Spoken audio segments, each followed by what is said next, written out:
My name is Anita de Ware, and I represent Performing Arts Employers Association in Europe. I'm an umbrella organization. My members are national federations, and I also have associate members that are European networks, which I call subsectors of the performing arts, such as festivals and opera houses and national theaters and so on. Now, I want to pick up on a few points that has been said from some interventions before. First of all, you made the same remark as I did when I looked about a week ago on the people who would be attending this meeting. I was also surprised and a bit disappointed, but because I only saw many of the colleagues that I know when I meet them on cultural fora, but very little from, let's say, the commercial sector. So it's very much a tendency from people representing, shall I use the word, subsidized sectors. Okay.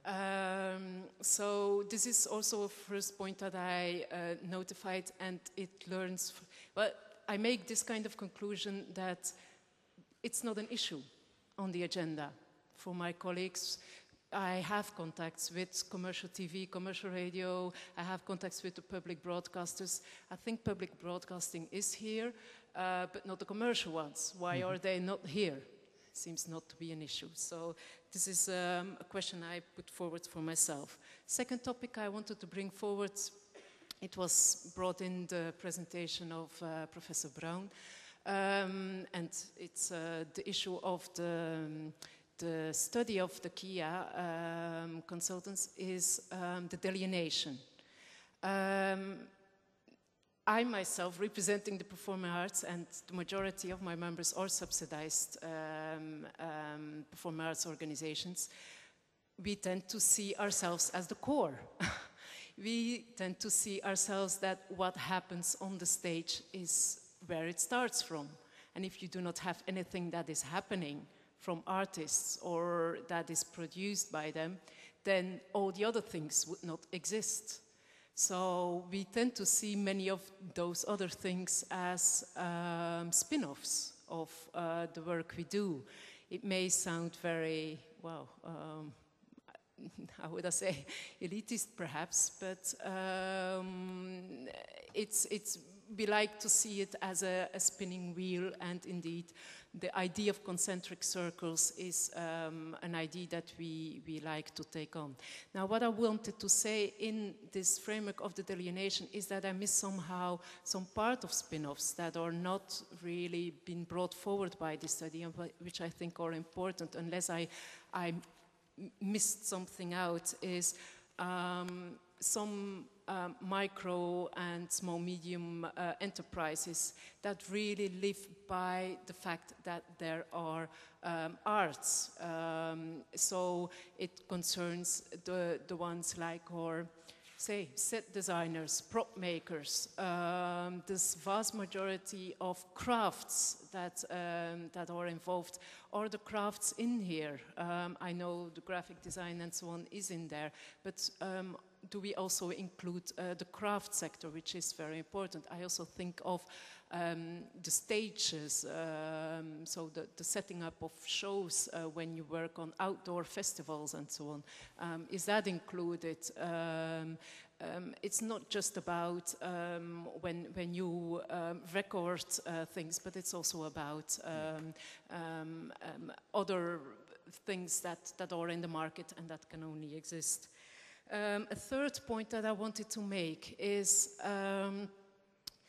as I can understand what the feelings that are exist by my colleagues being here is, we want to put the artists in as the core of our debate. And being a representative of a European federation, we are also a trade body. We are a special trade body because we, as I said, we represent mostly subsidized sector. But however, one can question what's the economic value of our sector. And I think it just proves by the fact that we are also recognized as a European sectoral social partner. So just the fact that we have a committee called Live Performance, and the fact that when our committee was created 10 years ago, we already had to make some, give proof of the fact that we are actually a sector on its own that is representative enough to be an own sector where you can talk as a social partner with your trade union colleagues. So that alone, I think, gives a proof of being us as being important, and that we have to be taken into consideration. Now we deal with all these employment matters and European employment strategy, and all these kind of things come on the table. And we do have a great need of having data as well.